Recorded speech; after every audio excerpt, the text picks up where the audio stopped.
بسم اللہ الرحمن الرحیم۔ اللہم صلی علی محمد وعلی آل محمد۔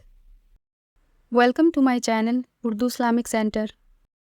حضور علیہ السلام نے ایک دن صحابہ سے فرمایا تھا کہ تم ایک ہوتے ہو اور کئی ہزار کافر کو بھگا دیتے ہو، ایک وقت آئے گا کہ ایک کافر ہوگا اور 1000 مسلمان کو بھگا دے گا۔ اس بیماری کو خاص توجہ سے سننا اور اس کی وجہ بھی سننا کہ بیماری پھیلتی کیسے، بس اس بات کو کبھی نہ بھولنا، یہ نفع دے گی۔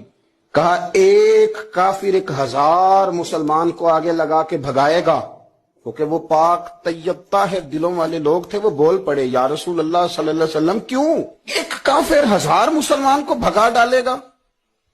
کیا وجہ ہوئی، کیا ہو جائے گا؟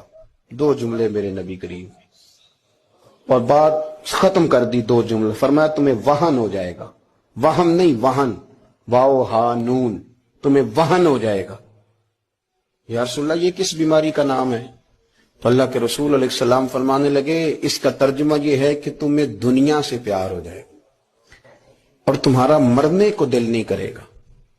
دنیا سے پیار کرو گے، موت کا لفظ آئے گی تمہیں کراہت آئے گی، کراہت، حالانکہ مرنا پکی بات ہے، لیکن تمہیں جب موت سے کراہت آنے لگے اور زندگی سے پیار ہو جائے پھر کافر تمہیں بھگائیں گے۔ میری ویڈیو کو لائک کریں اور زیادہ سے زیادہ شیئر کریں تاکہ صدقہ جاریہ کا ثواب آپ کو بھی ملتا رہے، اور میرے چینل کو سبسکرائب کرنا نہیں بھولیے گا۔ جزاک اللہ۔